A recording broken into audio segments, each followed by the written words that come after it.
इस्लामी बैंकारी और रिवायती बैंकारी में क्या फर्क है? क्या वाकई इन दोनों में कोई फर्क है या दोनों एक ही जैसे हैं? आपका क्या ख्याल है? अगर आपके ख्याल में ये दोनों एक जैसे ही हैं, तो ऐसा सोचने वाले आप अकेले नहीं। आज से 1400 से जायद साल पहले कुरान करीम में अल्लाह ताला ने इस गलती को बयान फरमाकर इसका जवाब दिया है। बिस्मिल्लाहिर्रहमानिर्रहीम व अहल्लल्लाहुल बैअ व हर्रमर रिबा। अल्लाह ताला ने खरीदो फरोख्त को हलाल और सूद को हराम करार दिया है। बैंकारी में तिजारत कैसे की जाती है? यही वो अहम तरीन नुक्ता है जो इस्लामी बैंकारी और रिवायती बैंकारी के दरमियान फर्क को वाज़े करता है। रिवायती बैंकारी सिर्फ कर्ज देती है और फराहम की गई रकम पर एक मखसूस शरह से आमदनी हासिल करती है, जो सूद या रिबा कहलाती है।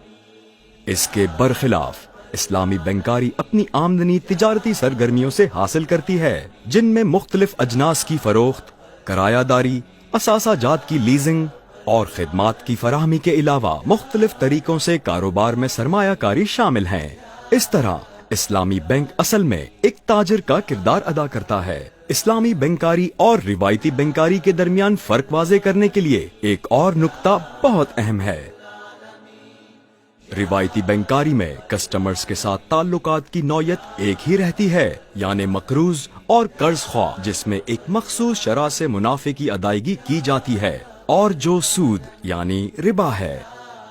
इसके बरक्स इस्लामी बैंकारी में कस्टमर्स के ताल्लुकात की नौयत 4 अक़साम की होती हैं। नंबर 1, बै यानी खरीदो फरोख्त पर मबनी ताल्लुकात। इसमें आमदनी खरीदो फरोख्त से हासिल होने वाले मुनाफे की सूरत में होती है। नंबर 2, इजारा यानी करायादारी या लीज पर असासों का देना। इसमें एक फरीक करायादार होता है और दूसरा फरीक मालिक होता है। इसमें आमदनी किराए के जरिए हासिल होने वाली रकम होती है। नंबर 3, मुशारका और मुदारबा। इसमें शराकतदारी कायम की जाती है और आमदनी का हुसूल मुनाफे की तकसीम की सूरत में होता है। नंबर 4, वकाला। ये ताल्लुक एजेंसी के निजाम पर होता है, जिसमें सरमायाकार और एजेंट के दरमियान ताल्लुक पैदा होता है और आमदनी का हुसूल फीस की सूरत में होता है।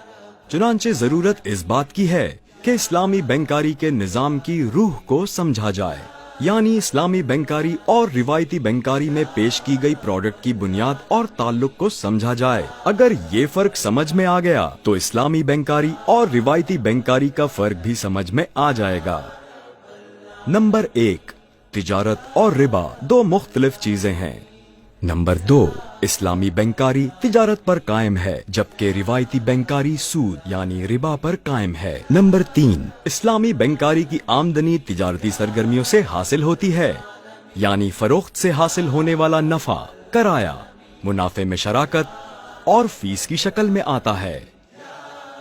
नंबर 4, उस साख्त और ताल्लुक को समझना जिन पर ये ताल्लुकात कायम हैं, यानी फरोख्त कुनंदा और खरीदार, करायादार और मालिक, शराकतदारी और प्रिंसिपल और एजेंट। एक और अहम बात यह है कि इस्लामी बैंक के मामलात की निगरानी मरकजी बैंक के इस्लामिक डिवीजन के अलावा एक आजाद शरिया सुपरवाइजरी बोर्ड भी करता है, जिसे इस्लामी बैंक में ही कायम शरिया कंप्लायंस डिपार्टमेंट की मदद भी हासिल रहती है, जो बैंकारी के निजाम की निगरानी को मजबूत बनाने के अलावा समाजी शऊर में भी इजाफा करता है।